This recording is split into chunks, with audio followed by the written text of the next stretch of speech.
Hi everybody, welcome to the Desert Chef. I'm Robert Earl, I'm your Desert Chef. And we're out here in far west Texas on a 98-degree day in the outdoor kitchen. I'm going to show you how to make a recipe that's very simple, and it takes the place of something you might be using pretty regularly in your house right now. What we're going to do is we're going to make a very simple shepherd's pie. And let me run down the ingredients for you. What I'm using in my shepherd pie today, you can see this says ground beef. I've got almost a pound of ground beef here. I don't have any leftover meats right now, so I'm using this fresh. But let's say you had leftover roast, you got a family of 4, you got enough roast left over for 3 people. Or you've got leftover chicken for 3 people. Doesn't feed 4, but you can stretch that to feed 4 people. Even if it's already cooked, you just take it and you're going to substitute it for the cooked ground beef that we're going to put in our shepherd's pie. So let me run down the ingredients real quick. You need, now this will feed a family of 4, and I'm going to always caution you from here on in because this is the first recipe I do. I'm 62 years old and I eat like a 15-year-old boy.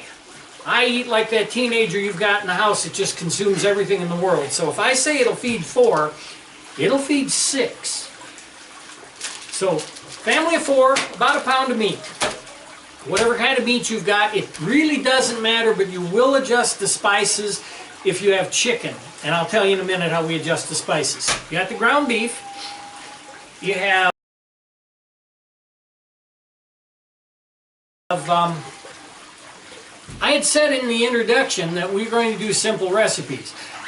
Out here in in the Terlingua area, a lot of people don't have money. We have a food bank. The food bank distributes food, and we are on the list because of our income, and if I don't take the food, it's going to spoil anyway. So I have some of these foods came from the food bank, just to give you an idea of how you can make a simple, really delicious dish. I have 4, I would call these large potatoes, but you use your mind. I have 4 potatoes here. These came from the food bank. I have an onion. We're going to end up using half of the onion. That's why the Ziplock's here. The Ziploc, the other half of the onion that we don't use is going to go in here. Those came from the food bank. And so, like I say, simple, inexpensive things to make. I have 3 carrots. Now, I like carrots. Debbie doesn't like carrots, but I like a lot of carrots, so I'm going to eat these 3 carrots. I have a mixture right here. Let me come around. Of peas and corn. And the peas and corn mixture is about 1/3 of a cup of each. These are frozen. You can see they're frozen. Frozen peas and corn. Very simple. Now we get a little exotic right here. I have garlic. We're going to use 1 big clove of garlic. But I want to show you this because I told you we're going to show you things that you don't know. If you can look right at this. I can't see. There, let me bring this around so I can see. There we go. So this garlic, you notice the red in it?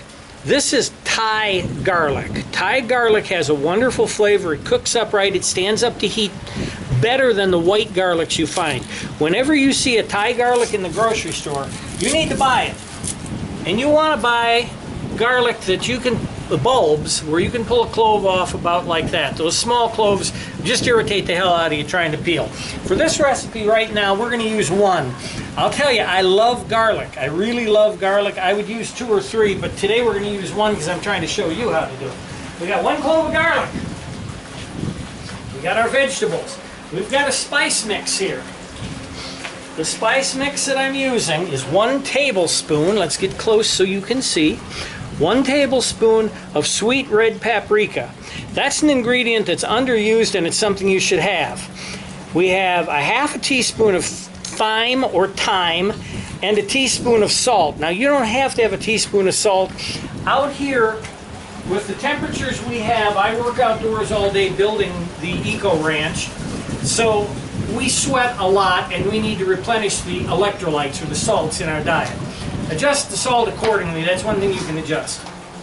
But these other ingredients you need. Now in here, this is a mortar and pestle. Put this on a separate list. This is something that every kitchen needs, and actually every kitchen needs 2, but 1 is good enough to start with. This is for dry ingredients. The other one is for wet ingredients. So in here, I can show you in the palm of my hand. In here I have some dried green peppercorns. Now, green peppercorns, red peppercorns, white peppercorns, black peppercorns, they all have a slightly different flavor. If you're on a limited budget or you just want to have a limited spice area, you get black peppercorns, you get white peppercorns. Don't buy it ground. Don't buy, I will never use a brand name of things here, so I'm always going to mispronounce the names just so you get an idea. I don't want some litigious company trying to sue me because I used their name. You don't want to buy McCandless brand spices because they're $4 a bottle. I can go on eBay and get this stuff for $4 for 8 ounces. So I've got about 8 peppercorns in here. About 10 peppercorns. I'm going to grind them up with using my mortar and pestle. That's going to give me somewhere between an 1/8 and 1/4 teaspoon of pepper, which is all you need. And when you're using mortar and pestle, you've got your spices in there. First thing you do is kind of smash them like that, and then you just go round and round and round and round and round and round until you get it ground up the way you want it. Now, big pieces of peppercorn in the food Debbie doesn't like. So I try to grind it up small. Now what I have there is right at about an 1/8 of a teaspoon of pepper. That's enough. You see I'm running my finger around here to loosen up any more. Got some more in there. Use the palm of your hand as a measure a lot of times. It saves you from having to dig in and take out half of everything else to remove the extra salt you accidentally dumped in. So we got the spices ready, we got everything back, and I forgot to show you something very important about one of the appliances we have in this house. We've got a lot of different appliances, some of which you have. A lot of people have garbage disposals. I'd say probably 90% of you have garbage disposals. Turn them on, run fresh water through, grind it up, run it down in the garbage, clog up the sewer system. You know, that's a garbage disposal. We have here what's known as a ground-based garbage disposal. Now what that means is, I take my potato, I peel my potato, and then I say the magic words. Here, chick, chick, chick. Here, chick, chick, chick, chick, chick, chick. Here, chick, chick, chick. And the chicks come running, and my ground-based garbage disposal takes care of the mess. And my chicken food bill goes down a little bit, and for those of you that have chickens that know that you shouldn't give your chickens potatoes, that's absolutely right. You should not give your chickens potatoes if the skins peel off green. If you've got green color in the potatoes, that's got, I think it's cyanide. It's one of those poisons, cyanide, arsenic, mother-in-law, something like that. It's one of those poisons. And if it's got green in it, you don't want that. Now here they're running already. I got one down here now, and here's 2. Oh boy, there's potatoes on the ground. Let's see, there's number 3. Here, chick, chick, chick. We're just gonna go ahead and peel these potatoes. I felt it was very important to tell you about the ground-based garbage disposal because it saves you money and it can give you fresh eggs.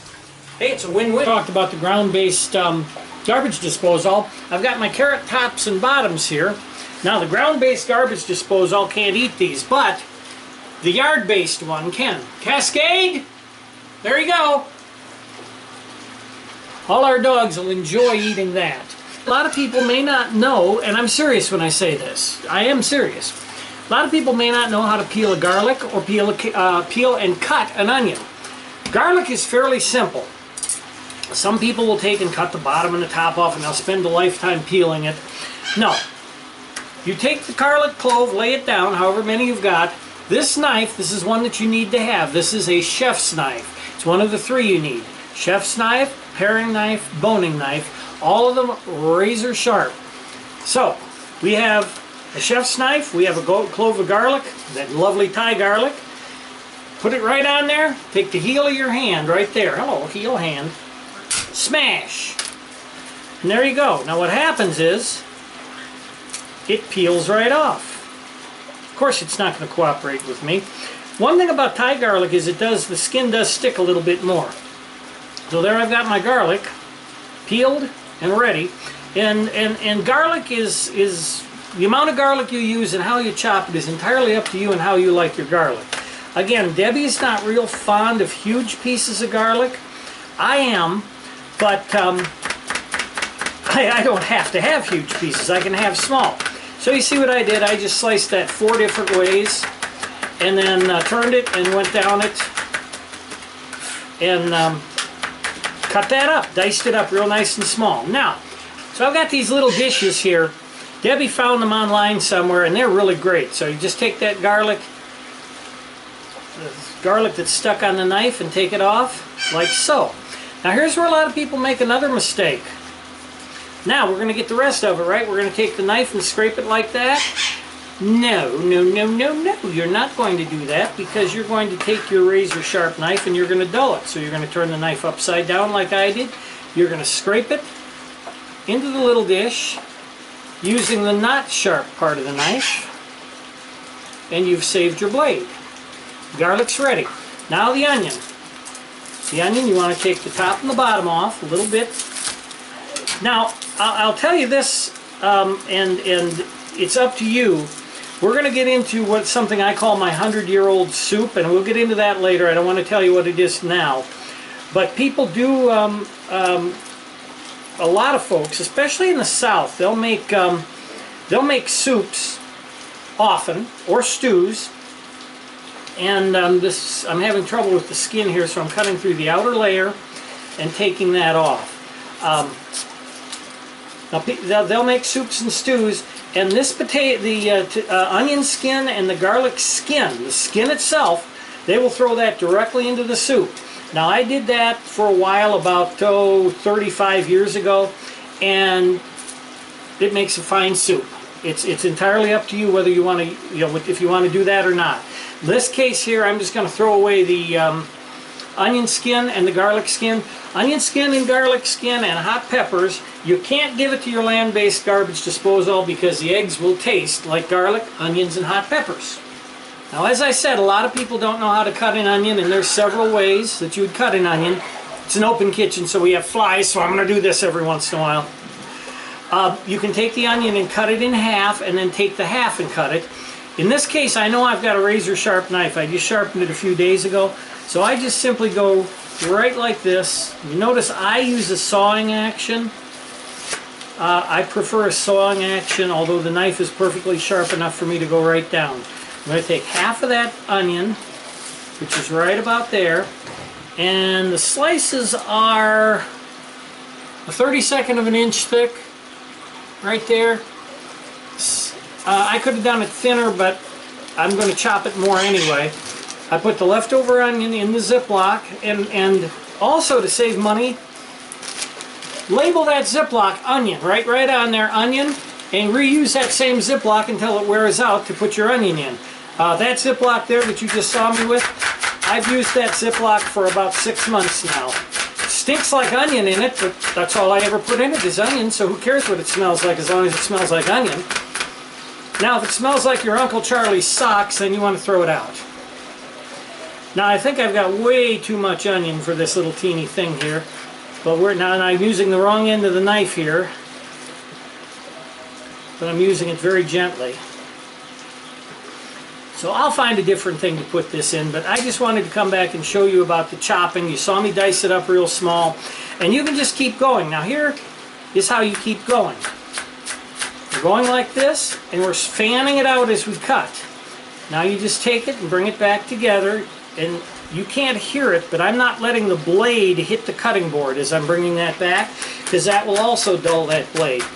Now we're going to chop it the opposite direction, fan it some more. It's moving a little bit further than I want, so I just come the other way with it.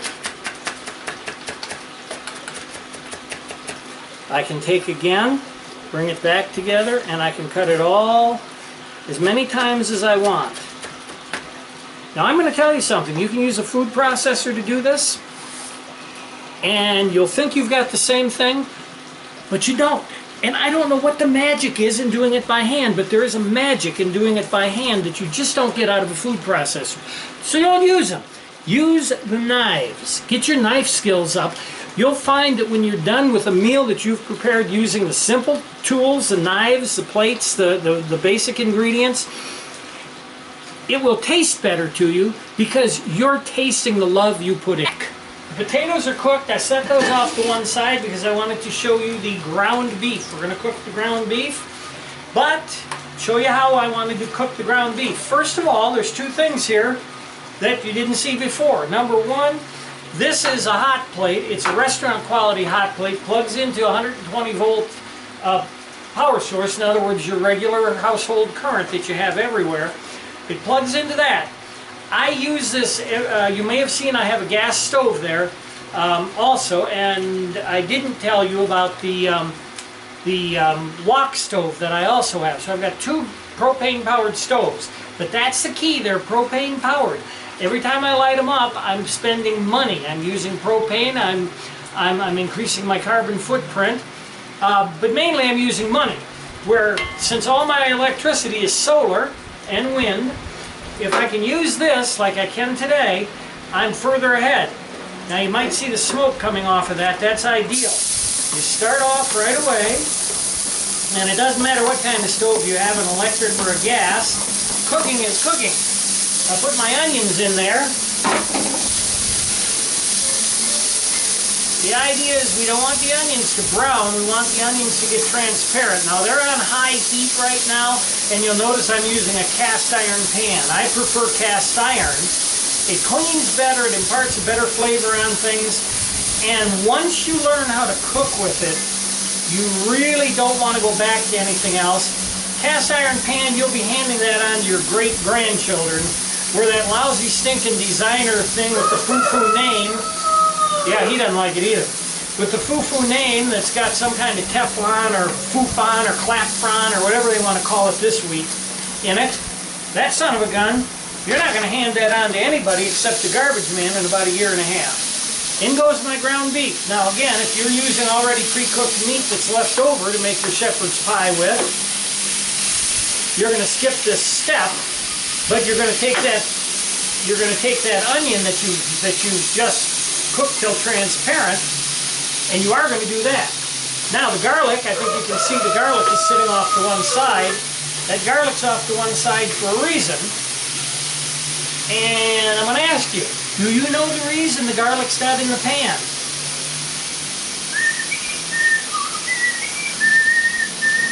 Okay, that's enough. That's long enough. We don't need to give you that much time. The reason the garlic's not in the pan is because if you put the garlic in the pan, you cook the garlic. You cook it fast.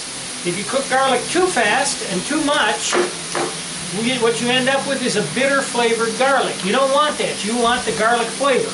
I told you to shop for Thai garlic because Thai garlic is a better quality garlic, and the grocery stores don't know yet to charge you extra for it. So there's no sense in taking good Thai garlic and ruining it by putting it in and frying the hell out of it and making it bitter. You might as well use garlic powder. Oh my God, I'm sorry. I apologize for even saying garlic powder. Now while this is cooking, you're going to notice there's another pot on the stove, and this is a big one. This is the 100-year-old soup pot. And I want to tell you that this is probably one of your most cost-effective things that you can do in your kitchen to save money is to have a pot of 100-year-old soup. Now, when you're in some parts of Asia, China is where it's really known for, but they also have pots, they don't call it 100-year-old soup in Japan, but they do call it that in Malaysia. I've seen it in Thailand the same way. 100-year-old soup is simply soup that has been bubbling and sitting on the stove in a restaurant for sometimes up to 100 years. It's never been cleaned, it's never been emptied, they just keep adding things to it. Just add to it, add to it, add to it. The broth develops a character. Oh boy, I hate words like that. That's got yuppie all over it, doesn't it? But it develops a character, a depth, and a depth of flavor that you can't get by buying soup starter in the store and dumping it in and adding water and waiting 6 minutes while you text all your friends. So you need to make room in your refrigerator, or if you have a freezer, you need to make room in your freezer for a 20-quart pot like this, where you're going to have your own version of 100-year-old soup. Now, you're not going to leave it on the stove for 100 years bubbling all the time because you're not a restaurant. But what you are going to do is put it in the freezer to freeze. This is frozen. And you never empty it completely. You always leave about a quarter to a third in there. Now, my potatoes are done. I'm left with needing to strain my potatoes. But if I just dump this water out, I'm losing minerals, a little bit of salt, and a lot of flavor out of these potatoes. But if I take and dump them through my colander and get every bit of that delicious broth, water, into my 100-year-old soup, I've saved that flavor. And believe me, we're going to have soup. In the wintertime, we're going to have a lot of soup. This is a vintage colander I got on eBay. If they aren't making new ones in China and sending them here, you need to go and buy vintage ones. There's people selling vintage stuff all over eBay. So now we're done with the 100-year-old soup. Here's the potatoes. We're going to mash the potatoes.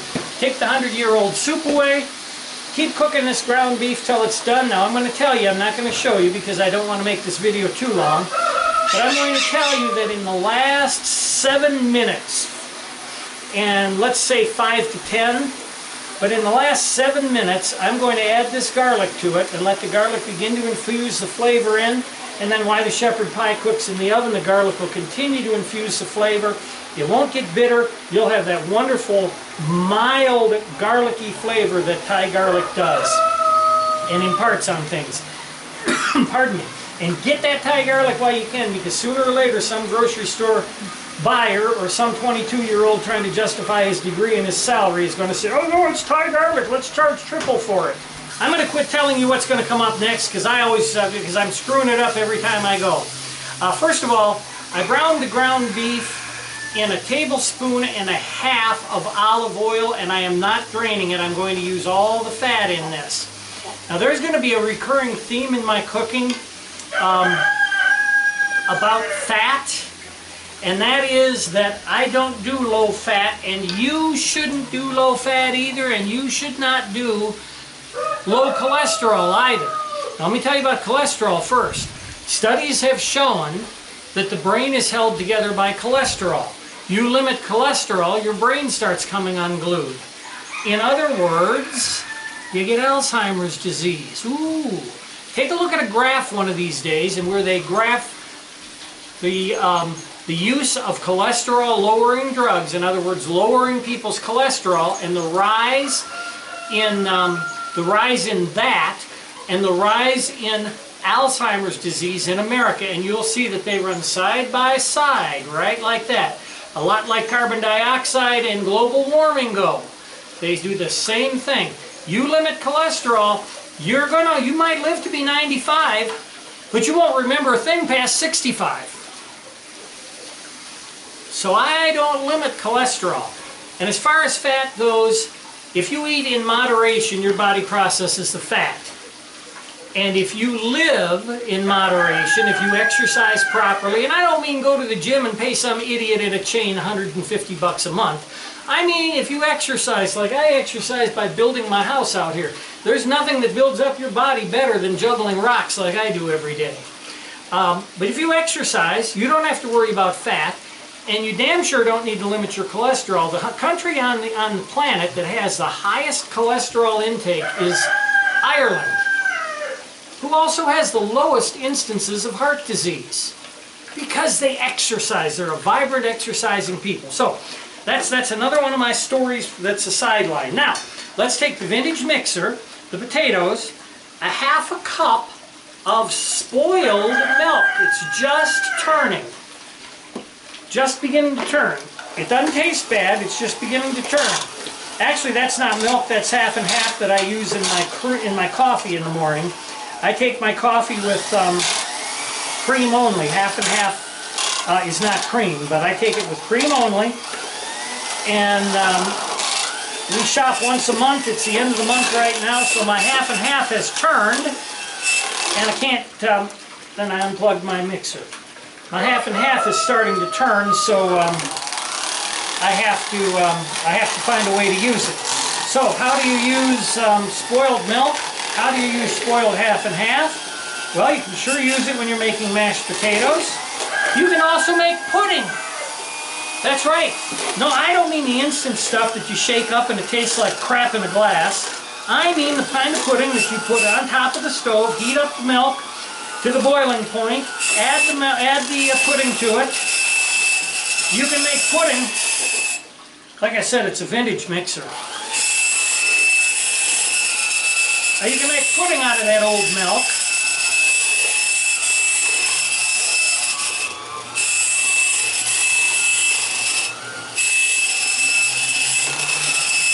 That's an irritating sound. But we're done. Now, since you're making shepherd's pie, you can make your mashed potatoes as thick or as thin as you want. Now, I'm out of sight, but I know you can hear me. When I say as thick or as thin as you want, I mean chunky or not chunky. It's that simple. Chunky or not chunky. Doesn't matter. It's going to be the topping. It's going to be your top crust. So there's my potatoes all done. There's my ground beef all done. We're ready to go, aren't we? Oh, wait a minute. What did you forget? Shepherd's pie. Pie, pie, pie, pie. Now, every woman in America that's under the age of 50 is going to cringe when I say this. We have to make a pie crust. Oh no, oh no, ah! No, we're going to make a pie crust. And I'm going to turn this thing back on when I get my ingredients assembled for it and show you just how fast and easy it is to make a pie crust. And you won't ever go, oh no, again. Okay, now at this point we need to remember one very important step in the cooking process. I've been going on for a while now. It's time to generously lubricate the chef with wine. Okay, for everybody that cringed, pie crust. This is in real time. We're not going to cut this. I'm going to show you a pie crust. We're making a single crust pie. This thing is not quite a cup. That is a cup. Now I'm going to throw some flour down there. This countertop, which I cleaned, by the way, in the pause, this countertop is my rolling pin. I've used a chilled stainless steel bowl and I've put about a cup of flour in here. Notice I used my hand again. That's about a teaspoon of salt, but to my eye that's too much, so the last little bit down to the floor garbage disposal. So we have salt and flour. What else do we need? Well, of course, you gotta have some shortening. How much shortening? Let's say a third of a cup. That's a quarter cup. Not quite a quarter cup. That's a third of a cup. Got a third of a cup in there. Now here, being it's so hot, my shortening is always very, very soft. So I'm cutting it in, and this is what this is called, is cutting it in. Now I'm going to tell you a couple of books you can look for and see if you can find either the vintage or the reprints. One is a Better Homes and Gardens cookbook. The other is a Betty Crocker cookbook. In 1968, my sister Mary Ann gave me a Better Homes and a Betty Crocker cookbook for my birthday in 1968. Now, 1968, I was 15 years old. Now, let me show you. I don't have enough flour in there. Am I panicking? No. I'm just going to get more flour. Another half a cup should do it. There we go. As I was saying, my sister Mary Ann gave me a Betty Crocker cookbook because at 15 I was cooking, and she was one hell of a baker when she was young and newly married. Another quarter cup. She was one hell of a baker, and she could do things with yeast that literally took me until I was 60 years old to figure out how to do. Well, Mary Ann quit baking. I don't remember why. She just quit baking, and but before she quit, she gave me my Betty Crocker cookbook. I still have that cookbook to this day, but I have bought a second one so that I don't use hers because it is so tattered and torn, and it's got batter and grease and butter stains all over it. I keep it because it's precious to me, because the sister that I love dearly in the world, I have 3 sisters, gave it to me, and I treasure it. But I have another Betty Crocker cookbook. It is a hardcover book. It's not the big binder. And I urge all of you to get those when you can. Get the Better Homes and Gardens and the Betty Crocker, and the older the vintage. In other words, if they're doing a 1946 reprint, that's the one you want. You don't want one that goes beyond 1968, let's say. You don't want one that goes beyond that, because at that point we started changing the way that we we cooked things. We stopped creaming. We stopped folding things in. That is almost perfect, except guess what? Needs another 1/4 cup. So, what have I got in here now? I've got 1 3/4 cups of flour and about 1/3 of a cup of shortening. And I want to cut it in until I get mealy. Now, so you want to get it kind of granular, actually a little more granular than that, but I'm going to add some water to it now. Out of your sight, I'm going to add 2 tablespoons of warm water. That's all. So I got 2 tablespoons of warm water in there, and that is it. Now, there's some keys to making a pie crust.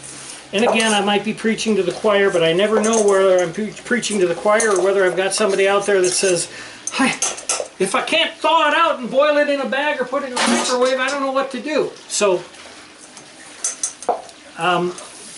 what we're going to do is, first of all, that's what you want. That's the look you want. But when you're into a pie crust, the last thing in the world you want to do with that pie crust is handle it too much or roll it too much. There's my board ready for me. And what I just did was put about 1.5 tablespoons of canola oil in. I've got a paper towel, and I'm using this Corningware dish. And this will feed 4, even if you have a 15-year-old boy that is on the football team and eats like a horse, because this is a very filling meal. Don't compare anything that I show you how to cook against what you buy pre-made or what you add a couple of ingredients to, because there is no comparison. So, you do not want to handle your pie crust too much. That being said, you do want to handle your pie crust enough that you have it sticking together. Now, you'll notice it's not sticking to my hands, and you'll notice that I've got a nice ball there. See, it's not sticking to my hands. That's an ideal pie crust. Take that pie crust. No, I'm not making pizza, and it doesn't take any coordination to do this. I'm just kind of tossing it around in my hand and opening it up some. Now, here's the thing. You need 2 rolling pins in your house, people.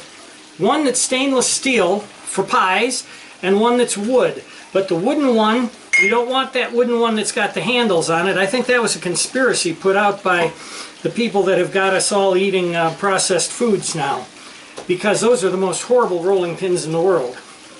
Take your stainless steel rolling pin, keep turning it. You notice how I'm rolling? I'm not grabbing it by the edges. You don't need to grab it by the edges. I'm picking it up carefully, rolling it across the pin, putting my putting some flour underneath it. And what I want to do is I want it to be almost twice the size of the casserole dish that I'm going to put the shepherd's pie in. Now, I'm probably rolling it a little bit too much now, but I'm being very conscious of the time factor here, because I know that people will get bored with this if it goes on too long. And one guy wrote me one day and said I looked like I fell on a cement mixer. Well, hey, I work with cement all day long, and that I talk too much. So here we are. That's not quite big enough. So we want to carry the sides out a little more. It is sticking, I can tell you that, I can feel it. But if you get your fingers underneath as you go, and just try to roll it backwards. Don't be too concerned if it starts to tear. Just roll it, see it tore. Don't worry too much about that. This isn't an apple pie or a blueberry pie, it's a shepherd's pie. And unroll it back on there. See the tears. The tears are obvious and they're there. Just push it in. Push it in.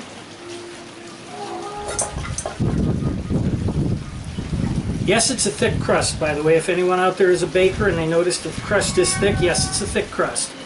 Now what I'm doing is I'm picking up these little pieces that came loose, and I'm just pressing them back into the pie crust. That is perfectly all right. We did grease. You saw me grease the casserole dish, pressing it down in. Now, you can take a knife and you can cut it, or you can just take your thumbs and go along here. Just take your thumbs and go along, like so.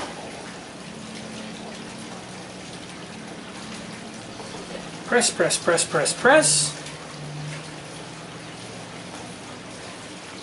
If you've got little ones, you take this and roll it out again into a little ball. No, maybe this big. Take some jam or jelly, whatever you've got in the house. You can even take some brown sugar and honey. Tablespoon of brown sugar, tablespoon of honey. Put it in the middle of that. Now I'm not doing this correctly. Put it in the middle of that, fold it up real tight, bake it in the oven, like so, along with this on a little piece of tin foil, and that's for your little one. Now in my case, it's just going to go to the garbage disposal out in the yard, because I have no little ones. We didn't have any little ones in our life together, and so we have dogs, and they eat everything. Now, there we go. We're ready to go. We're going to assemble the ingredients in just a moment. Okay, let's finish this out and get it in the oven. So, we're going to do a couple of things here. Here's my 100-year-old soup. Now, my 100-year-old soup, because we're a chicken farm, is chicken-based generally. You may like a lot of beef and have a lot of beef bones, or get some soup bones from your local butcher and make a wonderful beef stock or pork stock, or even a lamb stock. That's fine, but I have a chicken stock here. Remember, we added all that lovely potato water to it. We're going to take one scoop here, and let's look at that and see. That's not quite enough. We're going to take a scoop and a half, which came out to about 3/4 of a cup of soup broth, and it should be a nice broth.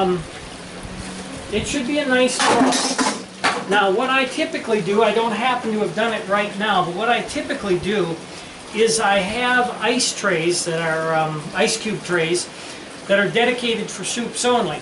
And when I make my 100-year-old soup, I will pour some of it into these ice trays, freeze them, crack them into Ziplocs until I have like 20 or 30 ice cubes of soup in the Ziploc, and then if I needed for something like this, while this was cooking, I would have thrown 3 or 4 in. So we've got about 3/4 of a cup there. Let's start with a tablespoon of flour. Get a look at what we've got there. Now you have to kind of understand and know when you're adding flour how much it takes to thicken. And that comes with experience, and so follow my recipe. That was a tablespoon, and I'm going to go to a tablespoon and a half here. And that's all. So I have a tablespoon and a half of flour in my meat mixture and all my spices, including that paprika. And that's a sweet paprika. Buy it on eBay. There's 27,000 people that sell hungry. Hey guys, the video cut off abruptly right there, and it cut off abruptly because the battery went dead, and my fault, my bad, and so I was going to throw the whole thing away, and I came across it. Today's a rainy day, you can see in the background. I came across it, and I said, you know, I might as well put it together, and I'll just put this right in. So it cut off as we were about to assemble the shepherd's pie.